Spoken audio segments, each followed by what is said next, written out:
আমরা ধর্মের ভিত্তিতে জাতিতে কোনো বিভক্তি চাই না। আমরা ধর্মের ব্যবহার করে ধর্মকে রাজনৈতিক হাতিয়ার হিসাবে আমরা ব্যবহার করতে চাই না, কখনো চাইনি। আমরা বিভাজনের রাজনীতির বিরুদ্ধে ধর্মের ভিত্তিতে। আমরা এই দেশের সবাই নাগরিক, সাংবিধানিকভাবে আমরা সবাই সিটিজেন। এখানে কেউ যেন আমরা সম্প্রদায় না হই, আমরা যেন সবাই সিটিজেন হই। সেজন্য সিটিজেনের সমস্ত অধিকার সাংবিধানিকভাবে যা উল্লেখ করা হয়েছে সেটা কার্যকরভাবে প্রয়োগ করাই হবে আমাদের লক্ষ্য। আমাদের সংবিধানে ধর্মের ভিত্তিতে কোনো বৈষম্য নাই, আর্টিকেল 28, এবং সমস্ত ধর্মের উপাসনালয়, কার্যক্রম এবং প্রচার স্বাধীনতা আছে, আর্টিকেল 41।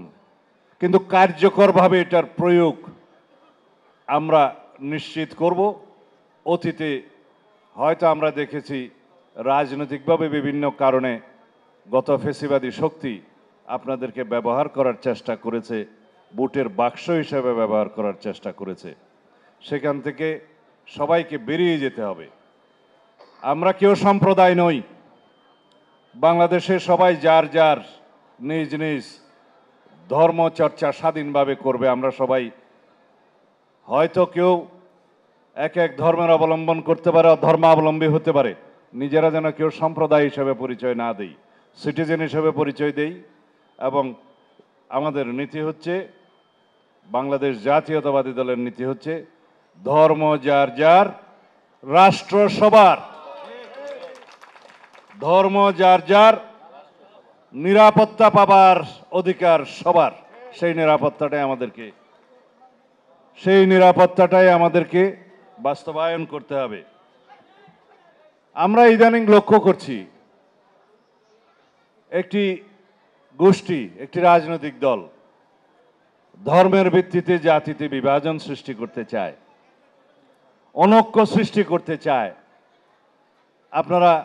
আমরা সবাই যেন সে ব্যাপারে সজাগ থাকি। আমরা আরো লক্ষ্য করেছি বিভিন্ন রকমের ইস্যু সৃষ্টি করে এই দেশে সামনে সুষ্ঠু এবং অংশগ্রহণমূলক নির্বাচনকে বাধাগ্রস্ত করতে চায়।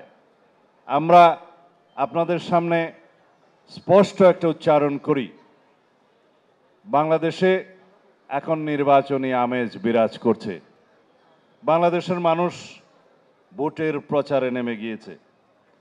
সকল প্রার্থী যারা ইলেকশন করবেন বলে আশা করছেন সবাই গণসংযোগে নেমে গিয়েছে। এখন যারাই নির্বাচনকে বাধাগ্রস্ত করার চেষ্টা করবে, যারা বিভিন্ন ইস্যু সৃষ্টি করার মধ্য দিয়ে নির্বাচনকে বিলম্বিত করার চেষ্টা করবে, তাদেরকে দেশের জনগণ চিহ্নিত করবে। আমরা লড়াই সংগ্রাম করেছি বিগত 16 বছরে আমাদের গণতান্ত্রিক অধিকার, ভোটের অধিকার ফিরিয়ে আনার জন্য, ভোটের অধিকার প্রয়োগ করার জন্য।